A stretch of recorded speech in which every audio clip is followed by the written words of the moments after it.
बुझ्न सकिन्छ। मैले यो सुसूचित गरेको, खुसी भएको, प्रसन्नता जाहेर गरेको होइन।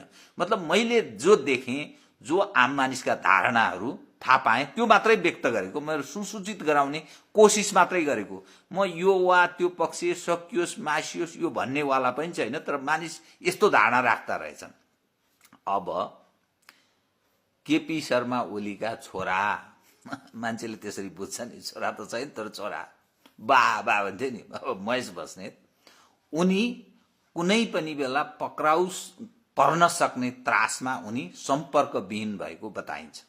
अर्थात् उनी कतै सम्पर्कमा छैनन् र उनी कतै त्यस्तै ठाउँहरूमा लुकेको हुन सक्ने अनुमान गरिएको छ। तर मलाई लाग्छ उनी लुक्नुको तुक छैन, किनभने प्रहरीले कुनै न कुनै ढङ्गले आवश्यक पर्यो भने पक्राउ गर्न सक्छ र उनी कुनै पनि बेला पक्राउ पर्न सक्ने बताइन थालेको छ। त यसरी हेर्दाखेरि अब एकपछि अर्को के देखिँदैछ भने आउने दिन कांग्रेस, एमाले, नेकपा, जसले यो 36-37 वर्षदेखि नेपाली जनमाथि र नेपाल राज्यमा जो बर्बलुट मचाए, उनीहरूको मुस्किल बढ्ने देखिन्छ। अब त्यो चाहिँ हेर्दै जाउँ। अब बालन नेतृत्वको सरकारले यसो हेर्दाखेरि अरू एउटा केही महत्त्वपूर्ण कामहरू उसले अगाडि सारेको छ।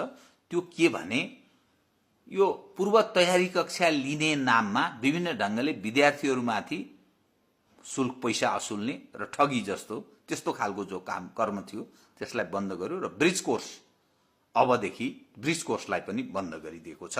र यस्ता विभिन्न युनियनहरू, दलै पिछेका युनियनहरू, विद्यार्थीमा अनि विभिन्न संगठनहरू यस्ता खालका जस्तो निजामती कर्मचारीहरूमा पनि देखिएको छ, त्यसै गरी विभिन्न संस्थानहरूमा देखिएको छ। यो ट्रेड युनियनहरू, यो दलै पिछेको ट्रेड युनियन, यिनीहरू खारेज गर्ने प्रक्रिया उन्मुख छ र त्यो त्यस अन्तर्गत गतिविधि अगाडि बढेको बताइन्छ। यो बडा राम्रो हो, यो जरुरी थियो। त्यो किनभने दलको भ्रातृ संगठनको नाममा, ट्रेड युनियनको नाममा यो बिचौलियाको काम यस्ता युनियनहरूले गरिरहेका थिए। त्यो वैधानिक एउटा गैरदलीय युनियन, पेशागत युनियन ठिक, तर दलीय युनियन गलत।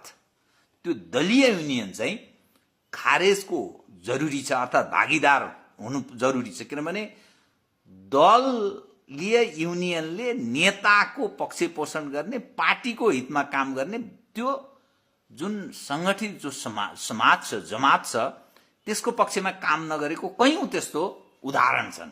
अर्थात् त्यो दलालीको जस्तो काम गर्ने, बिचौलियाको